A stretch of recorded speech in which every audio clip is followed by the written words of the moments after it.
Hello, everyone.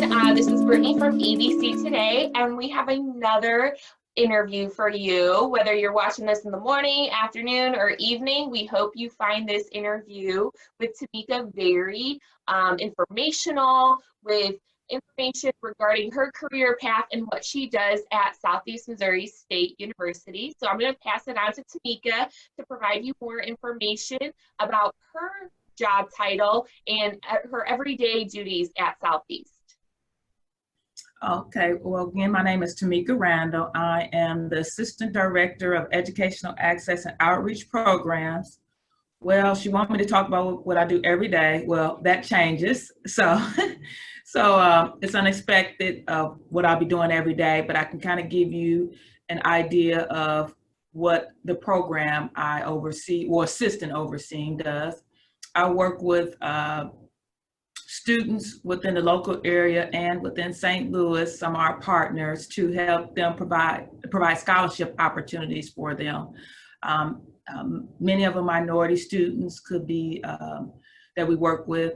Also, we provide students with work site opportunities here on campus as well. We also provide them with leadership and professional development opportunities within the institution and within the community. And so we make sure students know that Southeast is here for them, and we make sure that they are advancing to the next level when they graduate.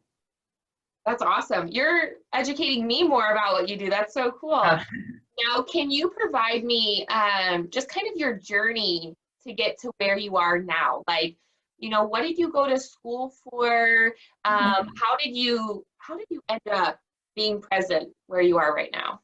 Oh, okay. Long story short, I'm from the city. I'm a city girl. I'm from Cleveland, Ohio, born and raised. I graduated high school out of Cleveland.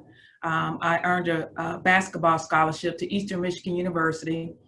There I obtained my education, my degree. My major was education, and I played college basketball, so I had a 4-year ride there. Worked a little bit afterward in child care after that. About 20 years ago, I moved to Southeast Missouri State University, and I became the assistant women's basketball coach for the university. Been in Southeast 20 years. I've been on a lot of state and local community boards and commissions.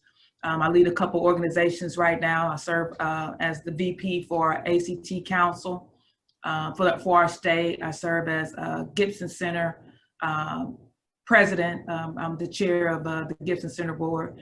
I also been involved in other capacities within the community as well as here on campus. I serve on the Endowed Scholarship Committee with the university, and I also serve on our impact committee that affects our campus and community.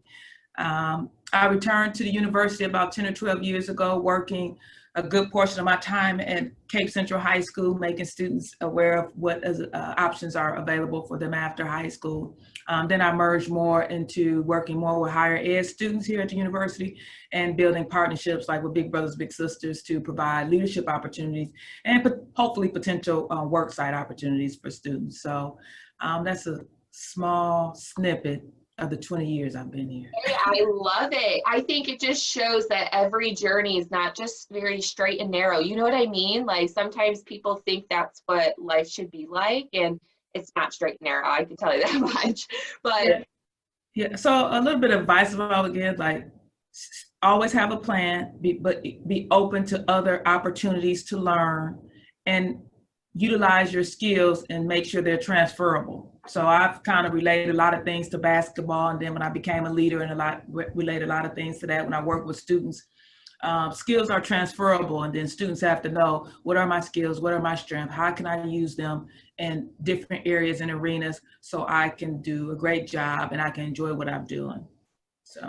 So what would you say to students, since you're in this higher ed capacity, and I'm sure you work with students who maybe are going to college and who are, in this mindset, I don't know what I want to do. What would you say to them, kind of branching off of your previous, advice? I work in higher ed. I believe in higher education, but higher education may not be for everyone, and that's okay too. So people have to know that their journey is their own journey, and you have to explore. Say, well, I'm thinking about school. Okay, go visit a college or university. Well, you know what? I'm thinking about being a plumber. Okay, go to the vocational schools and learn more about what it takes to be like a plumber. You know, every type of job and opportunity is valuable, whether if it's in higher ed, whether if it's technical, vocational, apprenticeship. Um, Talk to someone, job shadow, go explore and do some hands-on to see if that's something you really want to do. So I believe no matter how you progress, as long as you're progressing forward, you're doing the right thing. But you have to do what's right for you and not what everybody else is doing. Absolutely. I like that you mentioned that. So in your journey as a professional, and you've had not different careers, they've all aligned, but what would you say are some of your most memorable moments in your professional career?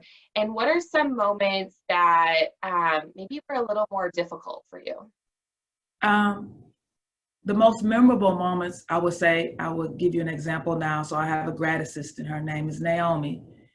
And I make sure I train and provide my students with what they need to be great and be exceptional, not mediocre, what they need to advance, the things they know and the things they may not know, and the things they need to know. So I really take pride in training my students and making sure they're ready for the real world. And so at this point, the GA I've been training, kind of when she was a student, she's so strong, I believe she can do my job. So when you get to the point that you put so much into people, providing opportunities and knowledge, and I feel like she can do my job, that's a memorable moment for me.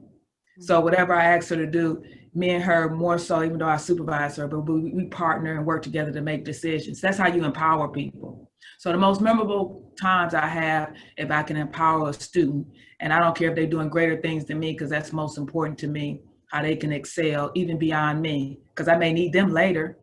Those are my most memorable moments. The most, I wouldn't say challenging, as you do a lot for others, you have to find out what you need to do for you too. So it's refocusing my next opportunities as well, as I want to continue to learn and grow. So the more I continue to learn and grow, I can be able to provide the same for those students that I work with. Yeah, I love how much you pour the energy and empowerment that you pour into your GAs. I've been a former GA, so I know how important that is. Now, for our high school students who might be watching this, maybe some junior high, can you provide an explanation about a GA? Like, what does that look like after you finish your bachelor's degree, just in case we have some students who are really interested in moving to that next level? Okay, so you realize, oh, I really love being educated, and I'm going to need more education for the field that I'm going into, far as knowledge and experience, and far as making more money. So opportunities as graduate assistants that you'll focus on a master's degree and focus on a concentrated area that you want to work in.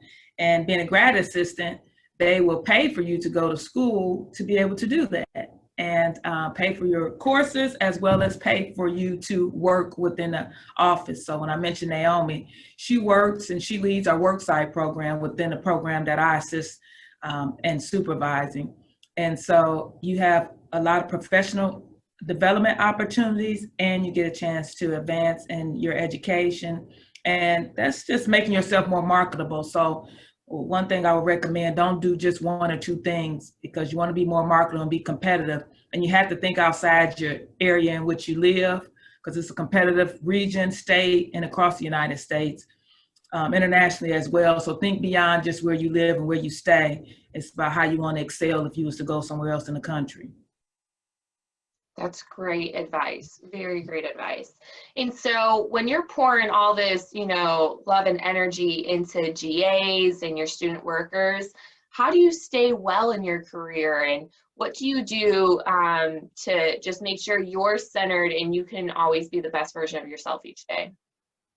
Well, one important thing is I'm always true to myself. So I have friends that I met here 20 years ago, and the best compliment a friend can say to me, and I've done a lot of things, and I visited a friend this past weekend. I haven't seen her in years, and the best compliment she said, you never changed. So I'm always true to myself, no matter how many opportunities, options, or promotions, or how many students I work with or partners. You have to own who you are. And when I'm at work, I'm work. But when I like to have fun, I like to have fun. And so I balance that of being true to myself and knowing who I am as a person, as a woman, as a Black woman, as a professional woman in Cape. You have to know who you are and where you are, but you don't have to lose sight of yourself to advance and get ahead. And that's something I take pride in, because I'm that person. No matter if I go back home, or if I go to galas or Senate events, or if I go to parent-teacher conference, I still know who I am, and I'm passionate about what I do. And so that's important to me. And I think people, when they meet me, that's what they know about me. Thank you so much for elaborating on that. I do have one more question. I know you mentioned this in the beginning regarding scholarships, and sometimes students might be confused on scholarships or what's out there. I know you mentioned that you're a chair on the endowed scholarships, and I'm familiar with those, but for our students who maybe don't have like that additional education or knowledge about it, can you further explain maybe where students should be looking for scholarships? What does the endowed scholarships at Southeast kind of look like? So that our students maybe have a better understanding if they are concerned about that financial side of, pursuing a college education. Okay. First thing I want to tell students, to me, searching for scholarship is like homework. So if you can be on social media for 2 hours a day, or 3 or 4, you can look for scholarships for an hour a day. And so that means like, well, I don't know where to go. Okay, if you want to go to the school, then you go to the school's website for that. As far as our endowed scholarships, the way it's set up now, if you apply to Southeast and you're eligible for certain scholarships, those endowed scholarships could merge into other scholarships that you have. Within our program, it's about, okay, you go onto our site, academic support, Southeast Missouri State University, academic support centers, new students, you fill out that application, you get your recommendation letter. We do interviews for students to see what programs, and you can be in more than one program. Sometimes it's just filling out the application. And we stack scholarships too, so they can have 2 or 3 scholarships, and they renewable until they graduate. We want to make sure they graduate. So researching different scholarship websites, making sure you do your FAFSA, making sure you looking on those different sites. So it's just about doing your homework and searching. As you search for social media, I got to search for scholarships because I have to do my homework in doing that. Going to the counselor's office is important. Staying in touch with your counselor and staying in touch with like-minded people that can help you with scholarship opportunities too. Sometimes it's your local organization, your local church, your mom's or dad's or auntie's business. So it's just about doing your homework and making time to do that. They're not just going to come to you. But sometimes it's just about filling out applications, and you can get a lot of scholarships from doing that. But some of them require essays, some require recommendation letters, interviews, and stuff like that. But it's not that difficult. All you do is just have to do it. That's and awesome. ask the right questions. Yeah. Or ask questions. You may not know if they're right, but if you ask them, you'll get answers. I like how you mentioned the social media piece. Now, this is one just to wrap it up. Yesterday, what was your favorite day? Or like, not just your day, what was your favorite moment in your day yesterday in your job? Well, I would say my favorite day, since it was the inaugural yesterday, my favorite part is that I'm just, the vice president is a sister. And the thing they were talking about is pearls. So I wore my brown pearls yesterday. I was listening to CNN I was talking to my students about, okay, this is the plan, this is what we have to do here, but we also kind of was paying attention to some of the things that happened yesterday. So the proud part of the day is that I'm working with other sisters, and I can see another sister as VP leading our country in leadership. That inspires me, and I hope I'm inspiring them. So I wore my brown pearls yesterday. And brown pearls, I give you a little thing that I kind of put on my social media, but I'm still educating at the same time.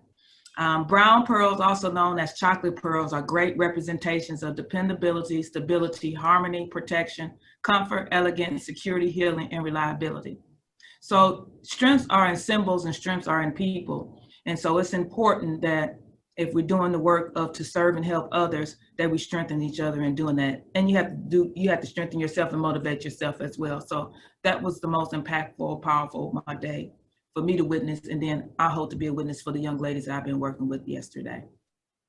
Oh, adore that, explanation behind the brown pearls, and I appreciate you sharing that little excerpt. And then, thank you so much for providing information to our students regarding your career, your favorite moments, your story. I think that's so important for students to know. Not everyone's story is the same, like high school, college, graduate. And then you jump into a career where, you never know where you're going to be in 5, 10, 15 years. So it was really great to talk with you, Tameka, and thank you so much for participating in it. And I hope some students see a familiar face from you.